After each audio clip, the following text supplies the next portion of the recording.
Hello everyone, welcome back to our channel. This time we're going to discuss about strategic management.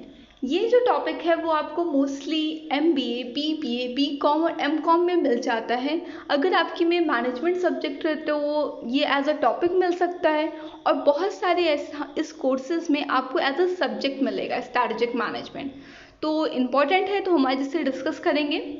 आज हम क्या क्या discuss करेंगे strategic management का. Meaning, definition, needs and process, इतना हम आज कवर करेंगे. चलिए देखते हैं. तो पहले समझते हैं स्ट्रैटेजी होती क्या है. स्ट्रैटेजिक मैनेजमेंट दो वर्ड से बना है, strategic and management. Means strategy आ रही है और मैनेजमेंट आ रहा है. तो आप ओवरऑल कह सकते हो जब स्ट्रैटेजी का मैनेजमेंट करना होगा तो उसे हम स्ट्रैटेजिक मैनेजमेंट के अंदर पढ़ेंगे. पर स्ट्रैटेजी होती क्या है? तो ये एक plan of action design to achieve a long term और ओवरऑल एम. तो आप अगर कॉमन लैंग्वेज में आप बोलते हो कि हम कुछ स्ट्रैटेजी बनाएंगे तो अपने गोल को हम फुलफिल कर सकते हैं.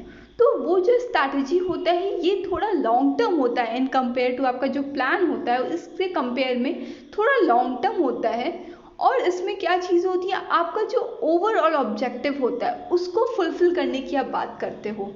आपके जो प्लान होते हैं उसमें जो प्लानिंग का ऑब्जेक्टिव होता है वो आपका ओवरऑल ना हो, बट स्ट्रैटेजी अगर आप बना रहे हो तो अपने ओवरऑल जो आपका बेसिक और कोर ऑब्जेक्टिव है उसको फुलफिल करते हो. तो स्ट्रैटेजी हो गया जो आपका एक ऐसा डिज़ाइन प्लान है जिसको हम ओवरऑल ऑब्जेक्टिव को फुलफिल करने के लिए बनाते हैं. ये आपका टाइम के अकॉर्डिंग बनता है. अगर आपका ये 1 साल का भी हो सकता है, 2 साल का, मतलब ये लॉन्ग टर्म भी हो सकता है. शॉर्ट टर्म तभी होता है जब आपका जो ओवरऑल ऑब्जेक्टिव हो वो छोटे टाइम में ही कंप्लीट हो जाएगा या फुलफिल हो जाएगा. मैनेजमेंट क्या होता है? ये प्रोसेस ऑफ डीलिंग और कंट्रोलिंग थिंग्स और पीपल. ये एक ऐसा प्रोसेस होता है जिसमें हम कंट्रोल करते हैं, डील करते हैं लोगों से या फिर किसी एक प्रोसेस से. तो यहाँ लोग तो आएंगे बट प्रोसेस पहले आएगा. कि जो स्ट्रैटेजिक मान लीजिए स्ट्रैटेजी में क्या आएगा, स्ट्रैटेजिक फॉर्मुलेशन आएगा, इम्प्लीमेंटेशन आएगा, इवोल्यूशन आएगा, उसका आपका उसकी मैनेजमेंट आएगी. तो ये सारी चीज़ें जब साथ में आ रही हैं तो उसको मैनेज करने के लिए स्ट्रैटेजिक मैनेजमेंट आया है रोल में. तो ये आपका हो गया स्ट्रैटेजिक मैनेजमेंट का बेसिक कॉन्सेप्ट. डेफिनेशन की बात करते हैं. Strategic management, the process of planning, directing, organizing and controlling a company's strategic related decision and action to achieve competitive advantage and long run performance goal of the company. तो इसमें आपका planning, organising, देखिए management आता तो planning, organising ये तो आप दिमाग में रख लो, तो ये आना ही आना है. क्योंकि आप मैनेज नहीं कर सकते हो विदाउट प्लानिंग. बिना उसको डायरेक्ट किए, बिना ऑर्गेनाइज किए, बिना कंट्रोल किए आप किसी चीज़ की मैनेजमेंट पॉसिबल नहीं है. तो ये सारे एलिमेंट तो आपके आने ही आने हैं. और किसको ये सब मैनेज कर रहे हैं? कंपनी की जो स्ट्रैटेजी है, उस कंपनी के जो डिसीजंस लेने की जो आपका तरीका है उसको हम मैनेज करेंगे. और क्यों करेंगे? कि हमें एक कॉम्पिटिटिव एडवांटेज मिल पाए और हम अपने गोल को ओवरऑल अच्छे तरीके से इफेक्टिवली, एफिशिएंटली हम उसे फुलफिल कर सकें. Strategic management is the science of the management of strategy. Hence, it deal with the different type of strategy that are different type of decisions. ये आप इसे कह सकते हो कि science of management of strategy है कि आप कैसे उसके प्रिंसिपल क्या होंगे स्ट्रैटेजिक मैनेजमेंट के, आप कैसे उसको फॉलो करोगे. तो इसमें चीज़ें आती हैं और इसमें बहुत वैरायटी ऑफ स्ट्रैटेजी को आप डील करते हो. स्ट्रैटेजी भी बहुत टाइप की होती है. कॉर्पोरेट स्ट्रैटेजी होती है, आपके शॉर्ट टर्म स्ट्रैटेजी होता है, आपका बिजनेस यूनिट स्ट्रैटेजी होता है. बहुत डिफरेंट काइंड ऑफ स्ट्रैटेजी होते हैं, उनको भी डील करता है. डिफरेंट काइंड ऑफ डिसीजंस को डील करता है, डिफरेंट सिचुएशंस को डील करता है, challenges, opportunities, problems related different type of strategy. ये सारी चीज़ों को ये स्ट्रैटेजिक मैनेजमेंट डील करता है. अब देख लेते हैं और क्या कह रहा है. Strategic management focus on the integrating management, marketing, finance, accounting, production, operation, research and development and computer information system to achieve a organisational success.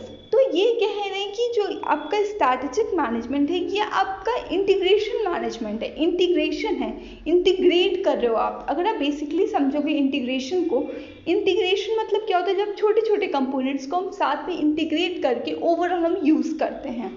तो उसे इंटीग्रेशन कहते हैं। वैसे ही जो आपका स्ट्रैटेजिक मैनेजमेंट वो इंटीग्रेटेड अप्रोच है, उसमें हम बहुत सारे कंपोनेंट्स जो आपके इंडिपेंडेंट होते हैं, जैसे आपका हो गया मार्केटिंग, आपका फाइनेंस हो गया, अकाउंटिंग हो गया, ये सब आपके इंडिपेंडेंट फंक्शंस हैं, उनको इंटीग्रेट करके एक स्ट्रैटेजी को फॉर्म करता है और उसको मैनेज करता है। क्यों करते हैं ये सब? क्योंकि हमें एक गोल को फुलफिल करना होता है।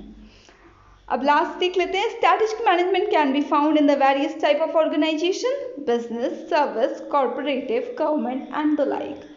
ये कह रहे हैं डिफरेंट काइंड ऑफ जगह आपको ये स्ट्रैटेजिक मैनेजमेंट मिल जाता है। आपको स्ट्रैटेजिक मैनेजमेंट जैसे आपको मैनेजमेंट मिलता है, वैसे आपको strategic management business organisation, non business organisation, services में, कॉर्पोरेट्स में आपको हर जगह मिलेगा स्ट्रैटेजिक मैनेजमेंट।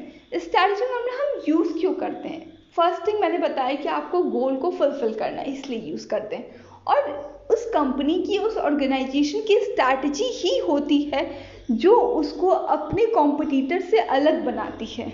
उसका कुछ अपना एक अलग तरीके का इनपुट होता है, एक अलग तरीके की प्लानिंग और स्ट्रैटेजी होती है कि वो एक इंडिविजुअली स्टैंड करती है मार्केट में in different to their competitor, मतलब अपने कॉम्पिटिटर से अलग होकर वो खड़े होते हैं। पर क्यों खड़े हो पाते हैं? क्योंकि उनकी स्ट्रैटेजी डिफरेंट होती है। अब देख लेते हैं नीड ऑफ स्ट्रैटेजी क्यों है, हमें क्यों ज़रूरत पड़ती है स्ट्रैटेजिक मैनेजमेंट की। फाइनेंशियल बेनिफिट्स के लिए सिंपल सी बात है, अगर आप स्ट्रैटेजी आपकी बहुत अच्छी है, आप बहुत अच्छे से अपने गोल को फुलफिल कर पा रहे हो, अच्छी तरीके से आगे बढ़ो, तो आपको फाइनेंशियली बेनिफिट बहुत मिलने वाले हैं। आपको आपकी प्रोडक्शन हाई हो जाएगी, आपकी इनकम भी हाई हो सकती है, रेवेन्यू हाई हो सकता है, ROI हाई हो सकता है, तो आपको फाइनेंशियल बेनिफिट्स बहुत तरीके से मिलेंगे। ऑफसेटिंग अनसर्टेनिटी, आप जो फ्यूचर की अनसर्टेनिटी है उसको आप थोड़ा सा कम करने की कोशिश करते हो और उसको अपने अकॉर्डिंग ढालने की कोशिश करते हो, मतलब खुद को आप ढालने की कोशिश करते हो, हाँ थोड़े फ्लेक्सिबल हो जाएं, अगर कुछ फ्यूचर में होता है तो अपन मैनेज कर लेंगे, ठीक है।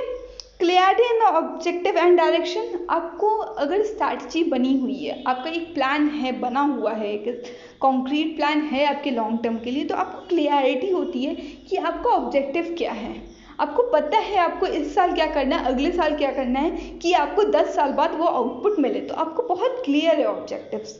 और इवन आपकी जो डायरेक्शंस है वो भी क्लियर है, आपको किस डायरेक्शन में आगे बढ़ना है। इंक्रीज ऑर्गेनाइजेशनल इफेक्टिवनेस, ऑर्गेनाइजेशन की इफेक्टिवनेस तो बढ़ी गई, सिंपल सी बात है। अब आप वेस्टेज कम हो रहा है, आपको ऑब्जेक्टिव क्लियर है, डायरेक्शन आपके क्लियर हैं, तो आपके जो इफेक्टिवनेस है वो बढ़ेगी। पर्सनल सेटिस्फैक्शन, अब यहाँ पे पर्सनल सेटिस्फैक्शन, अब इंडिविजुअल लेवल पे हर एक जो आपका एम्प्लॉय है उसको भी सेटिस्फैक्शन मिलेगा, क्योंकि उसको भी क्लियर कट चीज़ें पता हैं कि क्या करना है, कैसे होने वाला है और कहाँ पे हमें पहुँचना है, तो इसलिए ये पर्सनल सेटिस्फैक्शन भी प्रोवाइड करता है। अब बात करते हैं लिमिटेशन की, बहुत हो गई बढ़ाई हमारी स्ट्रैटेजिक मैनेजमेंट। अब बात करते हैं कि इसमें क्या क्या इश्यूज आते हैं। कॉम्प्लेक्स और डायनेमिक इन्वायरमेंट, ये थोड़ा सा कॉम्प्लिकेटेड हो जाता है, क्योंकि आप 10 साल की चीज़ें उसके अकॉर्डिंग आप स्ट्रैटेजी बनाना थोड़ा सा कॉम्प्लिकेटेड हो जाता है। अगर वो जो बंदा है जो बना रहा है उसको ज़्यादा नॉलेज नहीं हो, तो आपको इसमें external environment, internal environment, trends, fashion, हर सब चीज़ों का, फाइनेंशियल बैकग्राउंड, गवर्नमेंट, पॉलिटिक्स, सब चीज़ें आपको नॉलेज होनी चाहिए, तभी आप स्ट्रैटेजी बनाओगे ना। अगर आप अपने ऑर्गेनाइजेशन के लिए बना रहे हो तो आपको हर एक चीज़ की नॉलेज होनी चाहिए कि आपके ऑर्गेनाइजेशन की इंटरनल इन्वायरमेंट कैसी है, एक्सटर्नल में आपके कॉम्पिटिटर्स कैसा काम कर रहे हैं, गवर्नमेंट के क्या नॉर्म्स है, पॉलिटिकल पार्टीज के क्या इंटरेस्ट है, तो ये सारी चीज़ें भी आपको अफेक्ट करती हैं। रिजिडिटी होती है, ये थोड़ा सा रिजिड हो जाता है क्योंकि आप एक प्लान बना के चल रहे हो ना, तो थोड़ी रिजिडिटी तो आएगी। आप इतना फ्लेक्सिबल थोड़ी ना हो जाते हैं प्लान कि कुछ भी आप चेंज कर दिया, आप थोड़े से रिजिड हो जाते हो और सम टाइम ये रिजिड वाला आपको थोड़ा प्रॉब्लम दे सकता है। Inadequate appreciation of strategic management, strategic management को आप मतलब इतना कॉमनली नहीं लिया जाता। आप ठीक है, मैनेजमेंट को आप कॉमनली लेते हो कि हाँ हर जगह प्लानिंग ऑर्गेनाइजिंग डायरेक्टिंग होनी चाहिए, पर स्ट्रैटेजिक मैनेजमेंट को लोग इतना ज़्यादा अप्रिशिएट नहीं करते हैं, इसलिए इसकी लिमिटेशन भी बन जाती है कि लोग उसको समझते नहीं हैं। लिमिटेशन इम्प्लीमेंटेशन, थोड़ा सा प्रॉब्लम होता है इम्प्लीमेंट करने के लिए, क्योंकि वैरायटी ऑफ पीपल के साथ आप वो करते हो, इम्प्लीमेंट करते हो, तो वो इशू हो सकता है। अब बहुत सारे एक्सटर्नल फैक्टर्स हैं, बहुत सारे इंटरनल फैक्टर जो अफेक्ट करेंगे, वो प्रॉब्लम ला सकती है आपकी इम्प्लीमेंटेशन में। तो ये आपका लिमिटेशन हो गया। अब बात करते हैं प्रोसेस की। स्ट्रैटेजिक मैनेजमेंट हम कैसे करेंगे, उसका प्रोसेस क्या है। तो फर्स्ट ऑफ ऑल आपको ऑर्गेनाइजेशन के मिशन और ऑब्जेक्टिव को पता होना चाहिए कि आपका मिशन क्या है, आपका ऑब्जेक्टिव क्या है। मिशन क्या होता है? मिशन होता है आपका कि आपका ओवरऑल आपका मिशन क्या है, ओवरऑल आप क्या करने वाले हो, वो आपका मिशन होता है। और ऑब्जेक्टिव क्या होता है? जो आपका गोल होता है, उसी में से जो आप छोटे छोटे ऑब्जेक्टिव्स बनाए होते हो, वो आपके स्ट्रैटेजी को भी अफेक्ट करता है, क्योंकि आपका जो स्ट्रैटेजी बनाते हो उस गोल को तो फुलफिल करने के लिए बना रहे हो, इसीलिए आपको पता होना चाहिए आपका गोल क्या है, तभी आप क्लियर स्ट्रैटेजी बना पाओगे। इन्वायरमेंटल एनालिसिस मैंने बताया, स्ट्रैटेजी में आपको चीज़ों को एनालाइज करना पड़ता है, सारे फैक्टर्स को, तो इन्वायरमेंट को भी आप एनालाइज करोगे, उसके अकॉर्डिंग अपनी स्ट्रैटेजी को फॉर्म करोगे। फिर आता है ऑर्गेनाइजेशन एनालिसिस, जिसे हम इंटरनल एनालिसिस बोल रहे थे, इंटरनल इन्वायरमेंट को एनालिसिस, उसी में आता है ऑर्गेनाइजेशन एनालिसिस। ऑर्गेनाइजेशन एनालिसिस में आप क्या देखते हो कि आपकी स्ट्रेंथ क्या है, आपकी वीकनेस क्या है, आप कैसे काम करोगे, आप किस किस पॉइंट पे आप बहुत स्ट्रांगली स्टैंड करते हो और कहाँ आप वीक पड़ जाते हो। तो ये हो गया आपका ऑर्गेनाइजेशन एनालिसिस। अब आप आइडेंटिफाई करोगे स्ट्रैटेजिक अल्टरनेटिव। आपने सब कुछ एनालाइज कर लिया, आपको मिशन समझ आ गया, ऑब्जेक्टिव समझ आ गया, आपकी वीकनेस और स्ट्रेंथ समझ आ गए, आपके जो इन्वायरमेंट है उसका आपको थ्रेट और अपॉर्चुनिटीज समझ आ गए। अब आप क्या करोगे? अब 2-3 अल्टरनेटिव्स बनाओगे कि आप क्या क्या कर सकते हो, इस पूरे सर्कमस्टेंसेस में आप क्या क्या चीज़ें कर सकते हो। 2-3 अल्टरनेटिव्स होंगे आपके स्ट्रैटेजीज के, उसको आइडेंटिफाई करोगे। फिर उसमें से एक जो आपका मोस्ट कन्विंसिंग वन होगा, बहुत जो आपके लिए सूटेड होगा, सुटेबल होगा, वो आप पिक कर लोगे, चूज़ करोगे स्ट्रैटेजी को, फिर इम्प्लीमेंट करोगे। अब जो भी पिक किया तो इम्प्लीमेंट तो करना ही है, इम्प्लीमेंट करोगे, कम्युनिकेट करोगे अपने सारे ऑर्गेनाइजेशन में कि आपने ये स्ट्रैटेजी पिक की, हमने ऐसे ऐसे काम करना है। फिर evaluation and control, that's all. फिर आप उसे इवैल्यूएट एंड कंट्रोल करोगे। ये आपका हो गया स्ट्रैटेजिक मैनेजमेंट का बेसिक कॉन्सेप्ट। इम्पॉर्टेंट है, अगर आप किसी भी प्रोफेशनल कोर्स में हो या फिर आप BCom और MCom कर रहे हो, तो इम्पॉर्टेंट है आपके लिए, आप ये ध्यान दो। Thank you.